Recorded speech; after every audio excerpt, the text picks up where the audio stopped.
you were in that room when we were talking about who's the Stevie Wonder of this era? Exactly. Did they ever figure it out? We know who it ain't now. Huh? So first of all, man, this movie had all kind of feel-good moments from the 90s. I'm just curious, what was your input when it came to what made the cut when it came to referencing certain things from the 90s? I didn't have anything to do with any of that. Oh.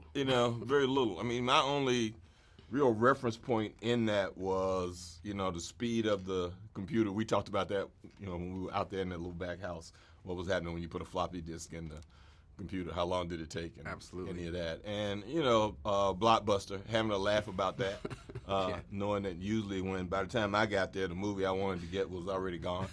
Everybody had all of them, so you had to wait a couple days. No doubt. So you're playing, this young Nick Fury. In what ways does this differ from the one that we see in the Avengers, and how do you, come about the approach differently?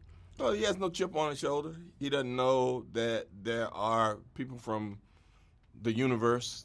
There are other things out there, and the threats aren't just from on this planet. They're from other planets, other universes. He doesn't have that information. He is not as cynical.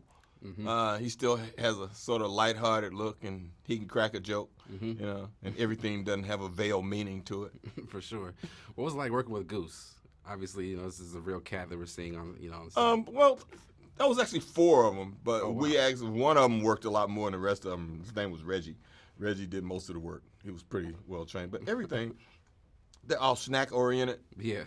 So, they give you the snack, you give them the snack, you talk to them, you practice the thing you want to do with them, you give them another snack, and they look forward to you showing back up with another snack. Absolutely. But, Reggie was kind of mild-mannered. Just some of the others weren't so people-friendly. For sure. But Reggie was really mild-mannered. But we also had a fake cat that we had a lot of time. Okay, well, that helps. Yeah. To switch gears a little bit, like I said, I had a chance to visit you down in Baton Rouge on set. I was with about 5 other African-American journalists, and we were there right after Brie Larson made comments about wanting to see just more diversity when it comes to the people who are interviewing her. Do you think that those comments that she made had any effect on just what's happening now when it comes to journalists and the opportunities that they're given to speak to people like yourself? I don't know. I've always had a proportion of African-American and brown journalists and Asian journalists talking to me when I've been doing junkets. That's always been the case. Yes. I don't know, maybe the particular kinds of films that she was in, or the audiences that they expected to watch her films were interviewing her in another kind of way, or for whatever, like Room. Something they probably didn't think appealed to a wide African-American audience, Sure. But and we actually didn't do a junket for the movie she wrote and directed, because I'm in that too.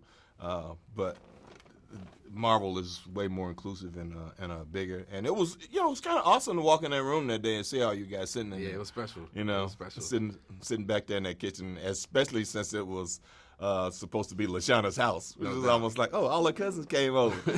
She could, guess who's here? Y'all come on over here. So y'all sitting in there, and we had an interesting and rollicking conversation just about music and your generation as opposed to mine. Absolutely, it was a good time. It was really something that I remembered.